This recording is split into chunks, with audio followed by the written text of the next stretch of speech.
Oh, why hello there. I am Liz of Ryan Makes Lemonade. You all probably saw the title of this video and thought one of three things.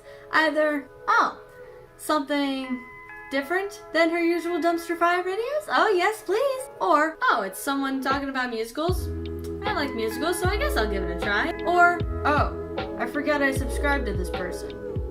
Whatever, I'll just keep scrolling and watch it later. If you thought any one of these three things and it brought you back here, thank you, and I am sorry. Unless you're my mom, in which you thought, oh, my daughter posted today. I'll watch it to support her because I love her so much. I appreciate your support. Also, this is officially going to be the one of very few times that you get a shout out from me. I love you. Well, anyway, now that that's out of the way, let's get on with this video. What is this video, you ask?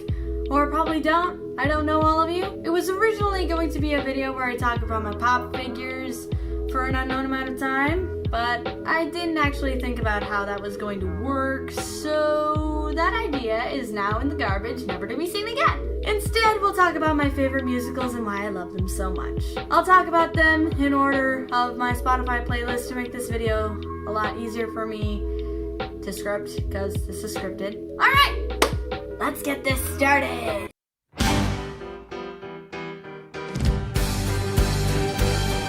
Dear Evan Hansen is the tale of high school senior Mark Evan Hansen, or Evan, who pretends to be the secret best friend of a random kid who stole a letter he wrote in which he was originally writing it as an assignment from his therapist, and then proceeded to kill himself. It may sound strange talking about it at first, but it actually goes way deeper. And as the story goes on, showing everyone's perspectives on the situation, it just gets better and better. Ben Platt has a beautiful voice, and with it, he really shows the struggles of not belonging in this new world, of friendships and change, but no matter what, you'll always have that one person who will stick with you. My personal favorite song is Requiem because I love three-way harmonies and also it gives you a lot of feelings. The soundtrack is incredible and I love this musical so much that legitimately I bought the novel version of it, and I'm currently reading it for independent reading in my English class. This musical and Ben Platt is also what got me into The Politician. Watch it. It's on Netflix. Overall, I give this video a good 9 out of 10 because it's just such a beautiful production and I wish there was a movie. Please make a movie out of this someday!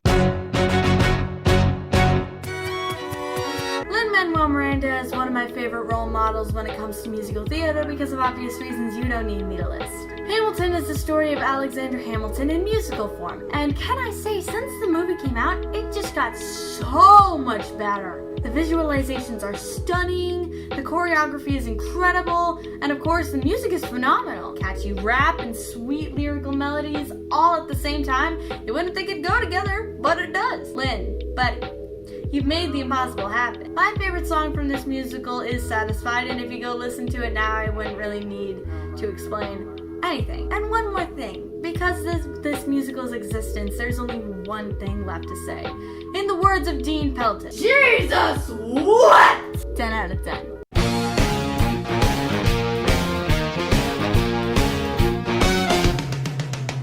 Heathers is one of the first musicals I've ever gotten into, and it's one of the funnier musicals that I've listened to. And I still listen to it, but I've kind of been losing interest over time. Heathers takes place in 1989 and follows Veronica Sawyer as her dream to be popular and live a good life comes true, but it costs her after meeting JD, an edgy loner who's lived a dark life. Together, they start killing the popular students of Westerberg and forging them as suicides. Ah, young love. I still enjoy listening to the soundtrack from time to time, but the kind of music that they have and just continuously listening to it kind of made me slowly drift away from it, I guess. It's a good musical though. The songs are catchy and the characters fit, and the comedy mixing in with the ironic tragedy is just great. I don't really have a favorite song in this one, but one song that I really like is Kindergarten Boyfriend because it's probably the only legit serious song in this musical. I respect it highly though, so I give it a 7 out of 10. Oh, the dark times of the 80s. What a time. Mean Girls is the story of Katie Harris, who lived in Africa for 16 years of her life. but then she finally gets to move to America, so she wanted to learn how to live as a cool girl who understood her generation's common habit. She made friends with two outsiders, Janice and Damien, who taught her about North Shore High and its students. But then she meets the three most popular girls in school, Regina George, Gretchen Wieners, and Karen Smith, who befriend her for the sole purpose of ruining her life in any way, shape, or form. So she tries to get back at them so that she can have the boy that she fell in love with. Classic high school stereotype tropes, except the main character is good at and actually likes math. The music is super poppy, and the characters are hilarious and quirky, and the story is hella weird. But I love it. My favorite songs would have to be Someone Gets Hurt, both the original and the reprise, and also Sexy, because Karen is not only not a Karen, but she's pure and sweet and must be protected at all costs. I give it a good 8 out of 10. 4 for Glenn Coco. You go, Glenn Coco! Wherever he is now.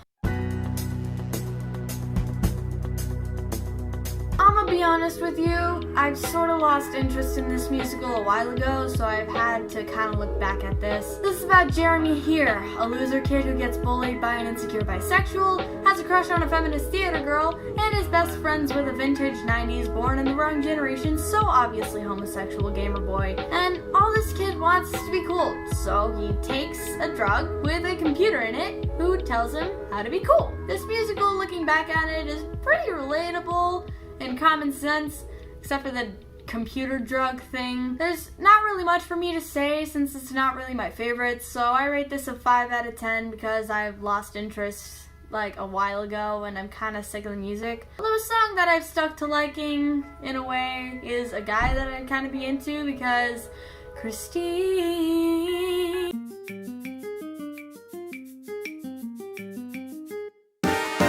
Latinx culture doesn't get enough credit. Another classic by Lynn, this follows a young immigrant man named Usnavi who runs a bodega in a block known as Washington Heights in Manhattan, New York City. The block suffers from debts and everyone has dreams that they try but they can't really make come true because of said debts. And so the story takes place telling of some few special days around the 4th of July time period in which drama and romance ensue. I love it solely for the music, the characters, the energy. Pretty much everything about this musical is en fuego. My favorite song from this musical is Paciencia y Fe because Abuela deserved so much more. But I'm glad that she was happy with what she had before she... No spoilers for people who haven't listened to it yet! I know. People in the comments, quiet down. Solid 8 out of 10 because I don't speak Spanish, but I don't care.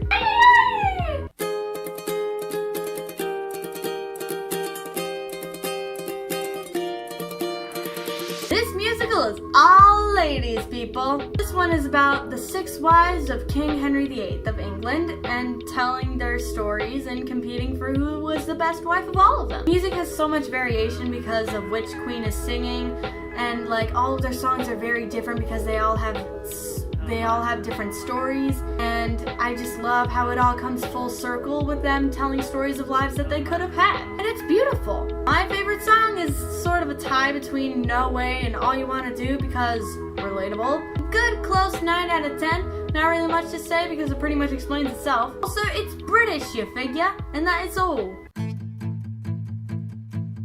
This is a musical about a literal demon spawn from hell named Beetlejuice, although he cannot say his name out loud, and a teenage goth girl named Lydia who hates her dad. The demon spawn is teaching a dead couple how to haunt their house that the goth girl and her dad are now living in. Then the goth girl almost kills herself because she hates her dad and her mom is dead. But then she meets Demon Spawn and the couple, so she and them haunt her dad and his buddios away. Sounds like a nice Tuesday if you ask me. Music's pretty standard, but it's nice to listen to and it's really funny too. I'd recommend a good Halloween playlist. Add that to your Halloween because it's coming soon. Only 1 week away, jeez. I tried out listening to it because it's the first song I heard was Say My Name, which is my favorite for this one, and I pretty much fell in love with it, that one song. The musical is really good. I'd give it a good 8 out of 10 because weird story, but it's still cool to listen to. He'll be your GUIDE to the other side.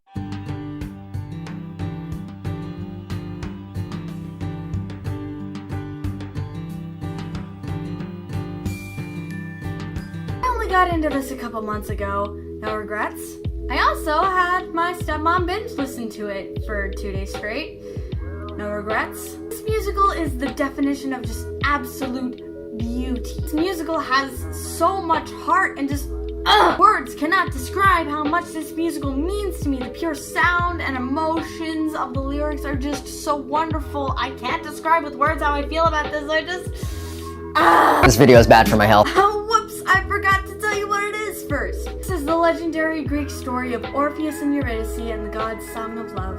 The difference is that Hermes narrates, it's a jazz-based musical, it's a steampunk AU, and it takes place in the Great Depression / Industrial Revolution, depending on the setting. Hades is portrayed as sort of a boss of an industrial factory, and it's the same story. Hades gets to see Persephone once every 6 months, and in those other 6 months where she's down there, I think she runs an underground bar, revealed via Our Lady of the Underground, but I think that's just me.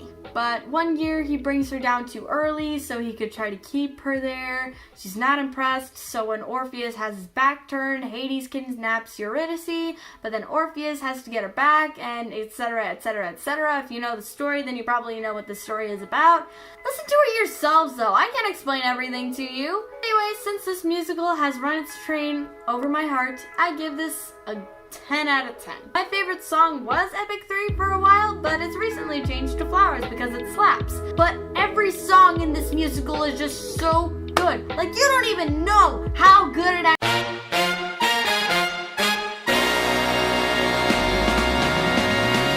is. If you hadn't realized it, just by it being the longest rant out of all of them, the winner is Hades Town. Why is it the winner? I don't need to explain. You know why. Need I say more? Well, this is a good day to hyperfixate on stuff.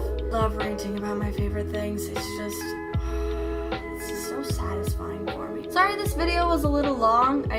I'm a theater kid who's not even in theater, so if you like this video, please give the like button a friendly fist bump, and I shall see you L8R. Love you, and peace out, y'all. By the way, is anyone else excited for the new Animaniacs season, or is it just me? Spooky.